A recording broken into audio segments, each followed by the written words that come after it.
so happy to have you on with us today because what a sweet movie. It's just such a good one. And when you get a script like this, you must think, oh, well, I have to do this one, right? Yeah, exactly. I mean, that's really how I felt when I first read it. It was just it, but at some point it felt too fantastic to me. It was like, how is it possible that a family that goes through this has the same experience as something that Shakespeare made up? But because Kelly is such a talented writer, she was able to do it in such a way that's really believable and possible to happen, that, a family can go through a tragedy and be able to find healing through a play that talks about their family in a way.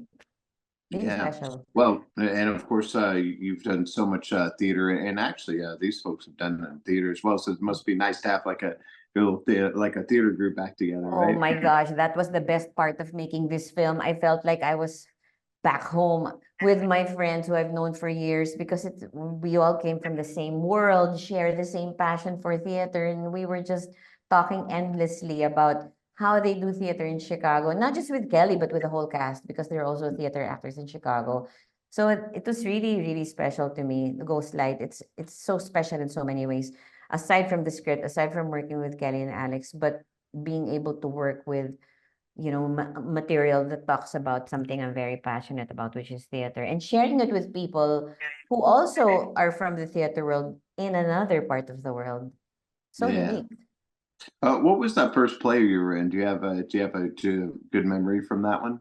In my whole life, Yeah. the first ever play I did was Géronnier. It was written by Floyd Quintos, a Filipino playwright. It was an original Filipino play directed by Tony Mabesa, and I had one line in the whole play. Just one line, but I loved it so much. And I never ever felt like, oh, why am I doing this? I only have one line. I was so happy to do it. It was just such a rich experience for me, especially because our director, Tony Mabesa, he's our national artist. And I Mhm. was so lucky to be able to work with him and to be under him as an actor and a student. So really lucky, really. And until now, I can still remember how that play looks in my head, even if it happened 35 years ago. Really Yeah. special. hmm Yeah, and then it just kept building and building, and then Triangle of Sadness, what a gift that was, right? I know, really wild. And it's because of Triangle that I met Kelly and Alex. If not for Yeah. that film, I wouldn't have been able to do Ghost Light. So yeah, it's really special. hmm And of course, people have been looking up to you for years and thinking, see, that's what I want to do. But it's certainly so much harder than people would think. So, what Yeah. kind of advice do you offer to people that want to follow in your footsteps? Oh my gosh, just keep auditioning and auditioning and auditioning. And, rejection is part of the job. That's really just part of it. I've gotten rejection so many times. I've lost count. It's part of it. You really have to go through that whole process. Unless you're lucky and you get your first audition, then good for you. But really, it's not that easy, and that's part of life. For you to be able to get what you want, you really have to, go through some hardships and some challenges to be able to get there. So just keep Absolutely. doing it. Just keep doing it, and just keep learning from your experiences. Read plays, host reading parties, hang out with your actor friends, talk about it, just living it. That will hmm call it to the universe and listen to you and say, okay, I'm gonna give this person a job. Yeah, I love that. My co-host here in American football, Drew Pearson, he's one of our great Dallas Cowboys players, and he caught the Hail Mary. And of course, there's the religious reference, but Yeah. we always talk about that Hail Mary moment, which is that moment in your life or career where you just had to go for it and it worked out for you. What do you suppose that was for you?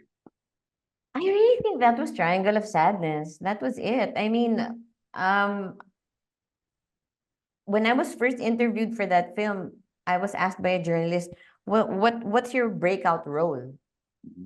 I was like, no, I don't have a breakout role. There's nothing. I play lawyers and doctors and teachers and principals and, and neighbors and aunties in the Philippines. So that it was really Triangle of Sadness that that, was able to put me out there so that people know about us, also Filipinos, that we're talented and we're educated, we study these things and we take it seriously. So it's good. And now there's actually an avalanche of other Filipino actors who are doing well also in Hollywood. There are a lot of us already who are breaking through, which is good. So that, Mm. we're in the map, and also so that there's more diversity in the things that we watch. Yeah, absolutely. Well, part of that has been staying with it and sort of keeping in the right mindset. Is there something that you tell yourself that kind of has kept you on the right path, even when things are tough? Yeah, every time something happens, I just say, yeah, that's part of it. I just keep going, just get up again. You know, the Mhm. song, pick yourself up, dust yourself self off, start all over again. That's just it. I mean, if I'm going to take every failure or every time I trip, if I'm gonna take it too seriously and take it to heart, and okay, I'll cry for 5 minutes, of course I will. But then Mhm. after that, I move on, and that's the only way. Never give Yeah, up. Just keep fighting. absolutely. Is there a particular memory from this set that you think that you'll always take with you that you just are like looking around one day and just going, "This is so special." A member from the set, Just a memory from the set, a just memory good day.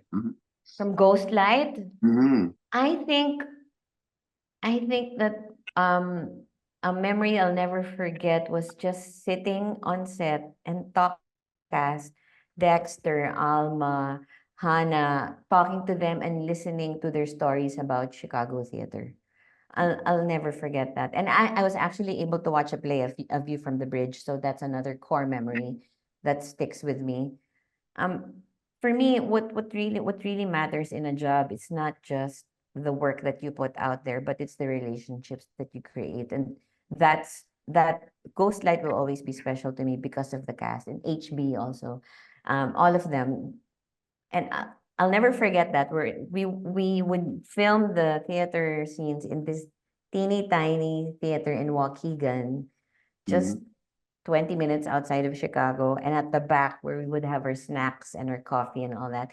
And we would just sit there and talk about plays and talk about their experiences. And I talk about my experiences. And we talk about what we would say when you're you're a chorus in a play and you're supposed to be talking among yourselves, but you can't be heard by the audience.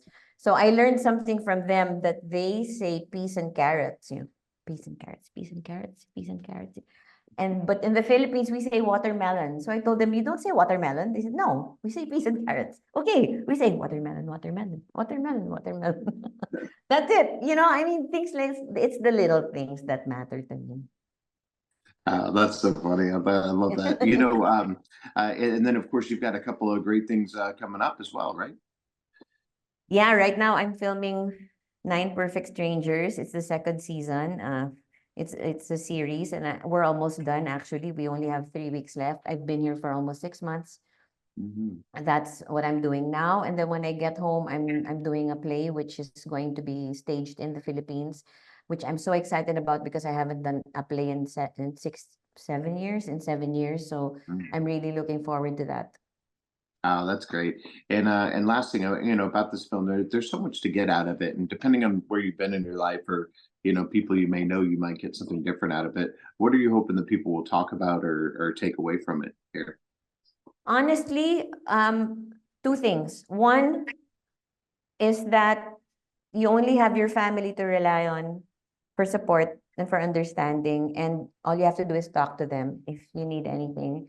Even if you're going through something that you don't think any of them will understand, they love you so much that they will listen. Second, the theater is really a very important part of society. That it's really it's a necessary thing to have with us as humans. Because some people say that art is not really very important in life. That what matters is, that we have doctors or lawyers or, all these professionals. They're great too, of course. But we also need art. Art is very important. It's a way of us seeing ourselves in the creation of someone else and to be able to express how we feel through the art that we express and we explore in our lives, and that through art we find healing, and in theater we find healing, and that my hope is that more people will go to the theater also and support these players because they really work so hard on it. They work on it for months. It's a discipline, and unfortunately, especially in the Philippines, our plays don't really get that much attention. It's a big industry, but I wish that more people would go to the theater and enjoy watching life happen before their eyes. Love that. Well said. Well, thank you so much for being with us. Really appreciate your time, the great answers, and look forward to talking to you again very Thank you, soon. Paul. Looking forward to talking to you again too. Okay, thank you so Bye-bye. much. Okay, Bye, Thank bye-bye. you. Paul. Thank Bye. Bye. you. Thank you.